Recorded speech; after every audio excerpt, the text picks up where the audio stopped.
Hola oyentes de Radio Sefarad, bienvenidos nuevamente a la geografía del Yiddish de la mano de Barda Fishbein. ¿Qué tal, Barda? Hola Jorge, hola a los oyentes de Radio Sefarad. Hoy vamos a recorrer una pequeña ciudad en un sitio que hoy día está en las noticias como es Ucrania. Vamos a hablar de la localidad de Ostre o Ostrog. Ostrog es en ucraniano y Ostre como la llamaban los judíos que en ella moraban, ¿no? Así es, Jorge, en la ciudad que en Yiddish se llama y se recuerda como Ostre, que está en una margen del río Gorin, afluente del Pripyat, en el centro de la región ucraniana de Rivne. Y tiene un especial significado para mí porque en ella nació mi padre. Desde 1320 perteneció al Gran Ducado de Lituania, porque muchas de estas localidades de Ucrania en algún momento fueron Polonia, en algún momento Ucrania, en fin, pasaban de un país al otro. Y a partir de 1569 a la Mancomunidad Polaco-Lituana. Luego pasó a formar parte del Imperio Ruso en 1793 como parte de la región de Volinia. En 1921, tras la Primera Guerra Mundial, volvió a pertenecer a Polonia hasta el inicio en 1939 de la Segunda Guerra Mundial. Los indicios documentales y lápidas judías halladas en esta villa se remontan nada menos que al siglo XV. La más antigua de las lápidas está fechada en el año 1440. Al siguiente, la Keilah, 1441, la Keilah tenía ya sinagoga y un hospital y fue creciendo al lado sureste de la Plaza del Mercado. Los registros históricos informan que en 1603 había 73 viviendas judías en propiedad y que en 1629 ya eran 229. En 1648, con una importante población judía para la época, unas 1.500 personas, la ciudad comenzó a conocerse como la Nueva Jerusalén. Varios rabinos destacados se desempeñaron como líderes comunitarios, no solo en sus funciones religiosas, sino también educativas. Entre ellos el muy conocido Shlomo Luria, el Maharshal, por sus siglas en hebreo, nuestro maestro el rabino Shlomo Luria, un importante conocedor de la ley judía, cuya biografía hemos comentado cuando visitamos su ciudad natal, Poznań, porque no era de Ostre. Muy conocida y apreciada es su obra sobre la halajá con varios títulos. Mientras vivió en Ostre, fundó la primera yeshivá que tuvo la localidad. Y ese es uno de los hitos importantes de sus actuaciones. También residió unos años allí, no siendo nativo, Shmuel Eliezer Alevi Eidels, el Maharsha, también por las siglas en hebreo de nuestro maestro Rabbi Shmuel Eliezer Alevi Eidels, que era oriundo de Cracovia en este caso. Y también tiene importantes escritos y comentarios del Talmud, específicamente a la Gemara, y ha sido el autor de numerosas responsas. Precisamente en honor de este último sabio fue erigida una sinagoga de piedra que lleva su nombre y que fue proyectada por el gran arquitecto italiano Giacomo Maddalena en torno al año 1627.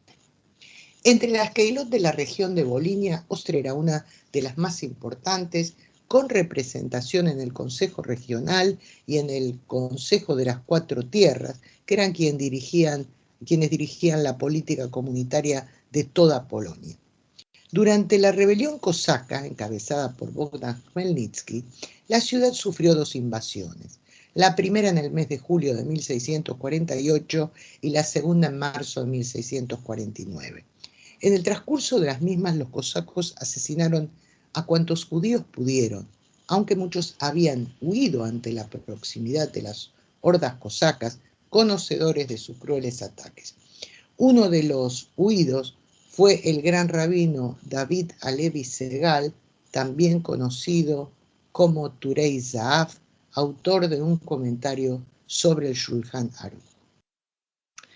A raíz de estos hechos de los cosacos, al inicio de la década de 1650, había mermado la población judía y también había mermado mucho la economía de los que habían salvado la vida y seguían en la ciudad. Solamente aparecían en los registros de impuestos 5 viviendas judías en propiedad. Varias décadas antes de la invasión cosaca, varias décadas antes de la invasión cosaca, 1603, Ostre se había repartido entre 2 nobles propietarios, una cosa que era habitual en la Edad Media, que un noble, un marqués, un duque, fuera el dueño de una ciudad, de una región. Y al suceder esta situación geográfica, digamos, o geográfica política, la comunidad judía también se dividió en 2. Ambas comunidades eran administradas por 8 ancianos, 4 en la zona correspondiente a cada propietario. Más de un siglo y medio después, en 1765, cada comunidad incluía respectivamente 213 y 202 viviendas judías, o sea que hubo un florecer de la comunidad y estaban habitadas por 934 y 843 judíos. Había otros 650 judíos aproximadamente residentes en aldeas cercanas. Los alumnos del colegio jesuita de la ciudad hostigaron constantemente a los judíos en los siguientes siglos XVII y XVIII. Y en el decenio de 1730 hubo una nueva invasión de cosacos o haidamaks, de cuyos ataques pudieron librarse, en este caso los judíos, con la ayuda y colaboración de vecinos tártaros. Estos incidentes se producían en Ostre cada año, antes del fin de Pesaj, la Pascua judía. En el mes del calendario hebreo de Tammuz del año 1792, correspondiente aproximadamente a junio del calendario gregoriano, se produjo un ataque a los judíos, esta vez por parte de tropas rusas. También en este caso los judíos se libraron e incluso se escribió el relato de los hechos en un pergamino. Y al igual que en la celebración de Purim, que celebra que los judíos se salvaron de una segura muerte en el imperio persa, lo que quedó registrado en Megilat Esther o rollo de Esther y se lee durante esta festividad, en Ostre se conocía y se leía este suceso como Megilat Tammuz, el rollo de Tammuz, durante el servicio sinagogal que se conmemoraba precisamente en esa fecha. El rabino Yehuda Lein, discípulo del Baal Shem Tov, y su hijo Yaakov Yosef fueron los fundadores de una dinastía jasídica en Ostre en el año también de 1765.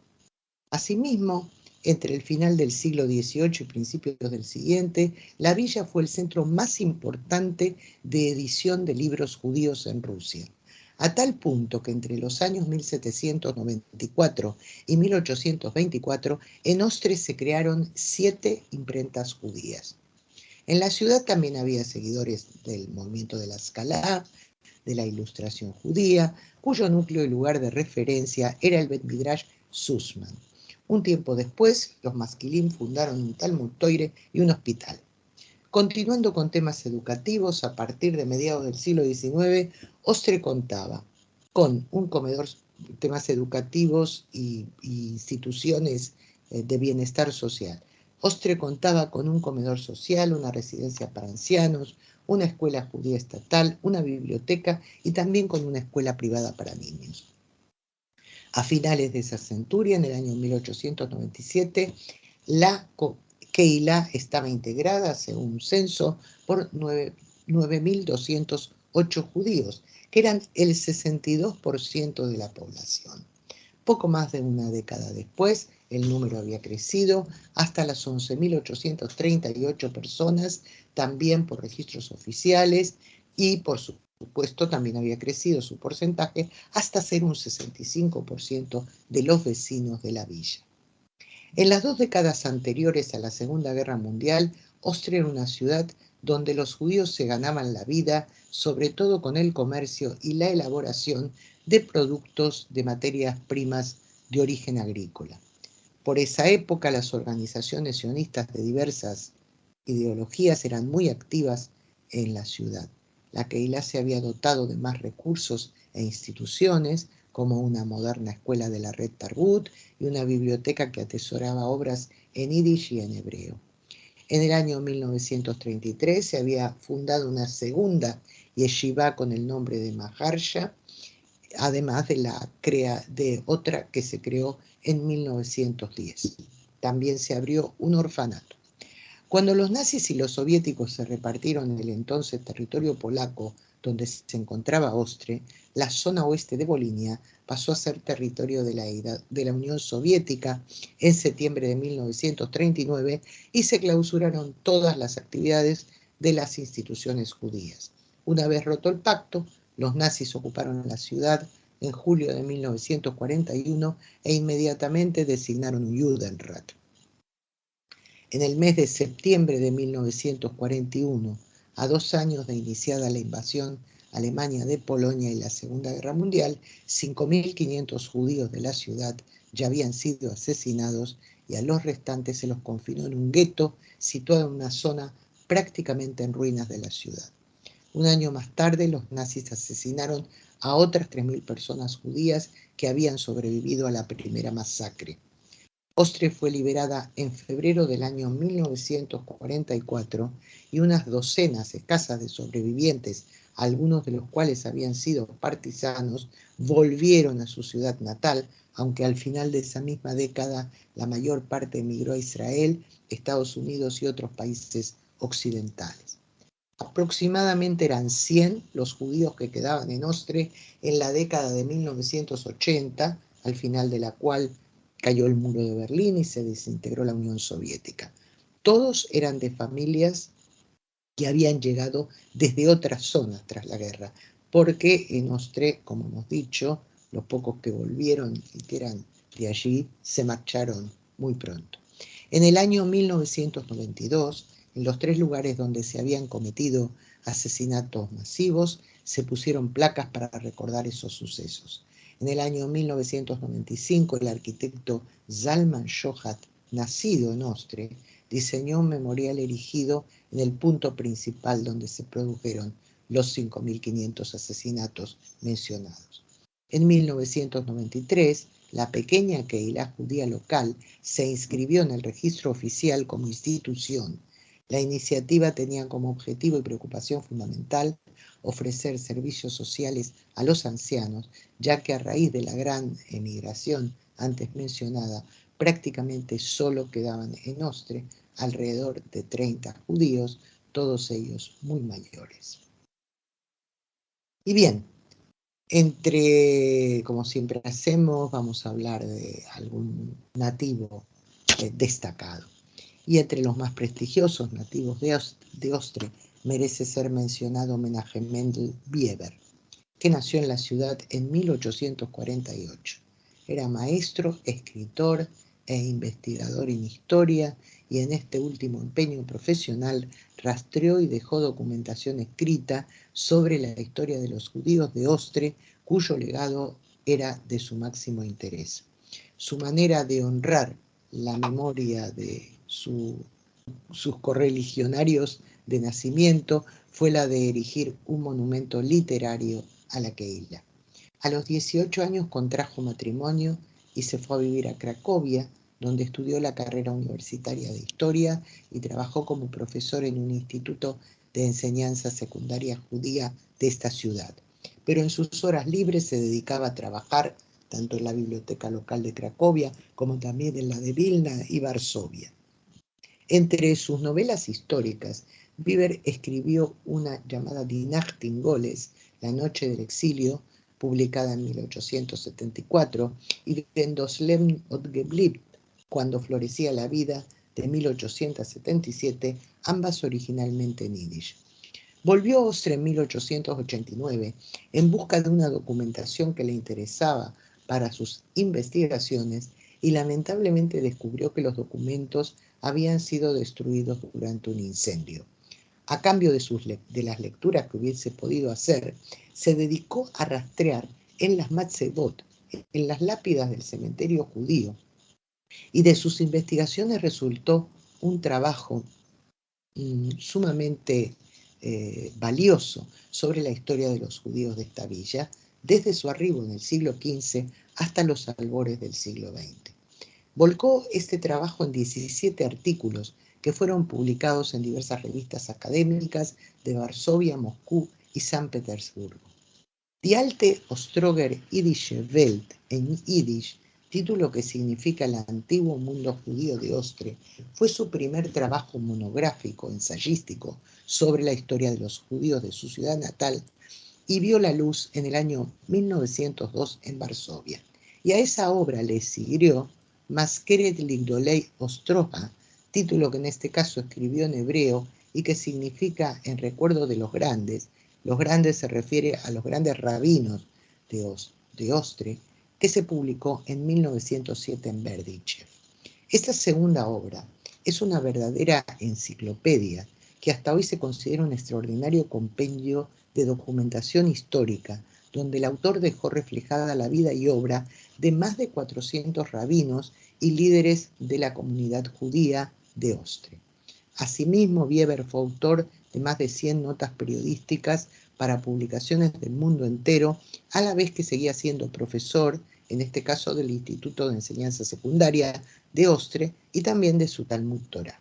Este pedagogo, estudioso e investigador falleció a los 75 años en Ostre en 1923. Ya ves, Jorge, esto es también una pequeña ciudad que ha tenido un gran historiador. Sin duda, y nos va a servir de inspiración para seguir recorriendo la geografía del Yiddish en nuevas localidades dentro de 2 semanas. Muchas gracias y hasta entonces, Barda. Hasta entonces, Jorge.